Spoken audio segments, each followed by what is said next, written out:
Bonjour à toutes et tous, je me trouve à la terrasse du Balto et je voulais vous parler de la question des personnes un peu en marge de Beaumont. Vous êtes un certain nombre à m'interpeller sur les sans domicile fixe, sur les personnes qui stagnent un petit peu au centre-ville. Alors certains expriment de la compassion, d'autres sont plus à critiquer en disant ça me dissuade d'aller au centre-ville, ça donne une mauvaise image de la ville, etc. Et moi je vous réponds en général d'abord que ce sont des êtres humains, qu'ils ont en général eu des parcours accidentés et que si l'on veut les aider à aller mieux et en même temps à aider le centre-ville à aller mieux, eh bien il faut un traitement social de leur situation. Il faut s'intéresser à eux et à elles et les aider. Alors, j'ai justement été interpellé par Justine qui est à côté de moi. Justine, pourquoi tu m'as appelé? Qu'est-ce qui s'est passé? Moi, je t'ai interpellé car j'ai rencontré ce jeune homme auprès de la boulangerie Rouget. Donc je l'ai trouvé je me suis rapprochée de lui pour savoir ce qu'il en était, s'il était en difficulté ou pas. Donc c'est quelqu'un qui faisait la manche. Qui faisait la manche, exactement. Voilà. Ce jeune homme était en difficulté. Donc moi je lui ai proposé tout de suite un travail. Le jeune homme a acquiescé de suite, m'a dit oui je veux.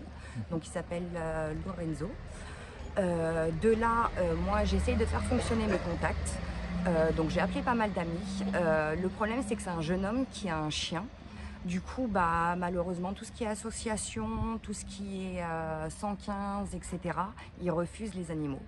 Et l'inconvénient, c'est que en fait, ce jeune homme, il se bat grâce à cet animal. C'est la seule chose qui le permet de se maintenir au jour d'aujourd'hui. Donc moi, je fais un appel à vous, car je souhaiterais qu'on puisse l'aider, à chacun à son niveau. Si vous pouvez lui dégoter une petite chambre, un petit abri de jardin, quelque chose, en fait, de façon à ce qu'il puisse se mettre en sécurité la nuit et la journée, le temps qu'il puisse aller travailler et qu'il puisse remonter cette pente pendant 2-3 mois, quitte à ce qu'il vous donne aussi par la suite une petite compensation financière. Il est dans le don, il n'y a pas de souci. Voilà. Si vous pouvez lui tendre la main, ce serait généreux de votre part. Il en a besoin, il y a de plus en plus de jeunes dans sa situation. Personne ne fait rien, on est en train de les laisser et on est en train de s'y habituer. Notre esprit est en train de s'habituer à voir des jeunes à la rue et des personnes âgées à la rue. Et c'est pas normal en fait. Il faut que chacun à son niveau se sente responsable et fasse quelque chose. Et de là, on pourra certainement les aider. Donc voilà, je lui laisse la parole. Oui, on va vous le présenter, voilà. Lorenzo. On pourrait aussi vous montrer vite fait le chien parce que ça peut faire peur. Et pourtant, il est adorable. Alors, est-ce qu'on le voit? Voilà, c'est une crème. C'est un chien vraiment adorable. Il est super patient puisque là, ça fait plus d'1 heure qu'on papote avant la vidéo. Alors, Lorenzo, bonjour. Bonjour. Alors, dis donc, j'ai l'impression que tu ne corresponds pas aux préjugés qu'on peut parfois avoir. T'es à la rue, mais t'es propre, t'es jeune. Parce que je fais tout pour être présentable aux yeux de tout le monde. Et alors comment ça se fait qu'un jeune comme toi, qui a 25 ans, qui vient juste d'avoir 25 ans, puisse se retrouver à la rue? Je me suis mis avec une fille il y a quelques mois de ça, tout allait bien, etc. On avait pris un appartement ensemble, sauf qu'on s'est séparés. Du coup, par la suite, j'ai perdu mon travail. T'as déprimé un peu. C'est ça. Ouais. Je suis parti un peu en dépression à cause de tout ça. Du coup, par la suite, j'ai perdu le travail et j'ai perdu mon logement.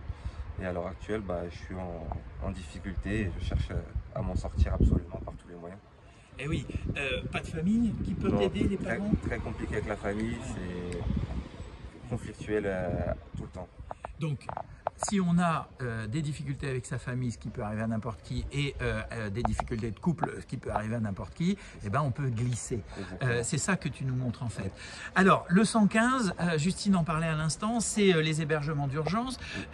Ça veut dire que tous les jours, tu dois téléphoner. C'est ça, tous les jours on doit téléphoner pour essayer d'avoir une place pour pouvoir dormir là-bas, chose qui n'est pas évidente parce que régulièrement on est refusé parce qu'il y a tellement de personnes, c'est ça. Il y a tellement de monde et il y a tellement peu de places qui font que... Alors il n'y a pas assez de place, ils veulent pas de chien. Et en plus quand tu arrives, parce que tu as des amis quand même dans le coin, et ils prennent ton chien de temps en temps. Donc parfois tu es hébergé au 115. Et comment ça se passe au 115? Il y a beaucoup de vols, on est les uns sur les autres, il y a beaucoup d'embrouilles, il y a tout le monde, ça part régulièrement en cacahuète. Et voilà, et tu peux te faire voler des choses aussi bêtes que les chaussures. Exactement. Alors, la bonne nouvelle, c'est que tu as des amis qui peuvent garder ton chien, soit le jour si tu vas travailler, soit la nuit si tu dormais ailleurs. Qu'évidemment, tu préfères vivre avec ton chien parce que c'est ton compagnon. Voilà, qu'en effet, il est adorable, donc il n'y a vraiment pas de... Bon, mais ça veut dire que si des Beaumontois, ou des gens de Persan, des gens des alentours avaient un cabanon de jardin, une chambre, une colocation, un studio, un appartement vide, je ne sais pas, ils pourraient soit t'héberger sans le chien, soit t'héberger avec le chien. Soit garder seulement ton chien et toi déjà, bon, mais ça serait quand même mieux que c'est de stabilité que tu as besoin, parce que tous les jours que tu passes à téléphoner au 115 et à trouver un plan B quand le 115 te dit non, pour toi et pour ton chien, eh bien c'est autant de temps de perdu pour aller travailler. Exactement. Voilà. Alors le travail, tu as tu avais commencé un CAP. J'avais commencé un CAP pâtissier. Pâtissier, que j'ai pas pu finir parce que pour manque d'argent pour payer le dernier trimestre. Après, j'ai travaillé dans tout ce qui est espace vert, j'ai travaillé un peu en restauration aussi, j'ai fait pas mal de petits travaux à droite à gauche. Ok, pas mal, à 25 ans, c'est pas mal. Donc, nous, on va te chercher, Justine a commencé à le faire, évidemment, dans la pâtisserie, dans la restauration de manière générale, tout ce qui est cuisine. Après, pourquoi pas espace vert s'il y a des gens qui connaissent des plans. L'enjeu, en tout cas, c'est que soit tu sois stable d'abord sur l'hébergement, comme ça tu peux avoir un CDD, un CDI, en tout cas être à l'heure le matin, être zen, etc. Soit inversement, avoir un CDI qui te permette évidemment assez vite d'avoir accès au parc privé. Bon. La bonne nouvelle aussi, c'est que tu vas, ayant 25 ans, avoir droit au RSA, tu as un rendez-vous avec une assistante sociale, donc tu vas te rebrancher avec des droits sociaux, c'est pas mal, mais en attendant, tu dors dehors, ça c'est quand même la cata, et ça t'empêche de trouver un boulot. Donc, et fondamentalement, c'est le boulot et le logement qui te sauveront.